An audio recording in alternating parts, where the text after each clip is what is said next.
J'ai envisagé le commerce, j'ai envisagé plusieurs études et finalement je me suis décidée sur le droit en terminale S. Donc après avoir obtenu mon bac mention bien, je suis partie à l'université Jean Moulin Lyon 3 et pour poursuivre mes études de droit.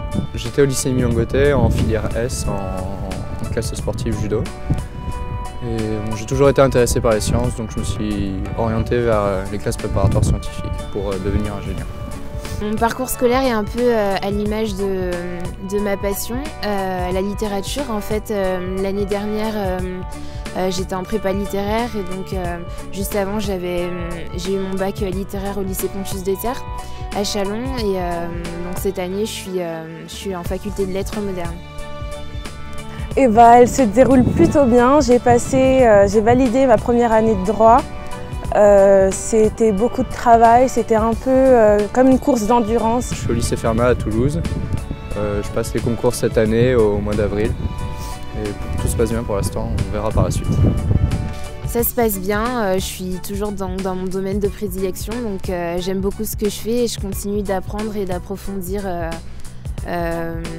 les lettres et dans l'objectif de mon futur métier, ça me passionne beaucoup. Ça m'a permis vraiment de me concentrer essentiellement sur mes études, de ne pas vraiment m'inquiéter sur le côté financier. En plus, j'ai une chance d'avoir mes parents qui me soutiennent beaucoup et du coup, je me suis concentrée exclusivement sur mes études. Et en plus de cela, ça a été aussi un boost parce que je me disais qu'il y a des personnes qui étaient prêtes à m'aider financièrement, à m'aider à avancer dans mes études et c'était une motivation en plus. Ça me permet d'acheter des livres qui coûtent assez cher en prépa. Ça me permet aussi de payer mes voyages de la Bourgogne jusqu'à Toulouse qui peuvent être parfois chers. Et il y a aussi le point de vue humain qui est important car avec les parents on peut discuter, il y a de l'interaction. Quand ça ne va pas, on peut leur parler. C'est vrai que la filière littéraire demande d'avoir un solide bagage littéraire et assez coûteux généralement. Donc du coup c'est vrai que la bourse m'a beaucoup aidé à ce niveau-là d'un point de vue financier. Et puis dans mes sorties culturelles aussi parce que je fais mes études à Lyon et c'est vrai que pour les étudiants c'est très intéressant de sortir même par rapport à ma filière pour continuer d'enrichir mon bagage. J'adorerais être juge des affaires familiales. Et ça serait vraiment pour moi un but ultime, mais je m'intéresse aussi à beaucoup d'autres voies, notamment le droit international, etc.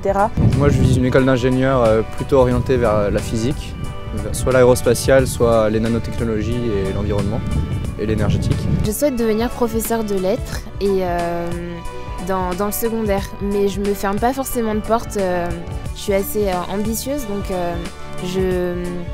je me dis pourquoi pas passer les concours pour l'agrégation.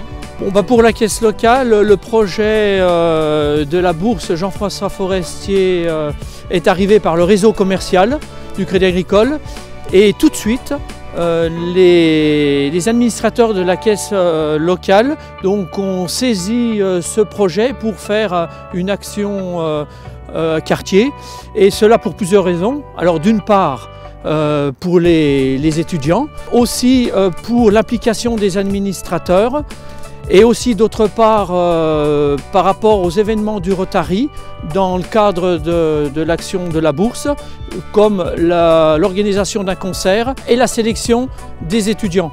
Donc la bourse Jean-François Forestier a pour but d'aider des jeunes dans leurs 3 années d'études post-baccalauréat et nous allons donc les parrainer. Ils vont signer une charte et ils auront 4 500 € de dotation et ces 4 500 € sont répartis sur 3 ans.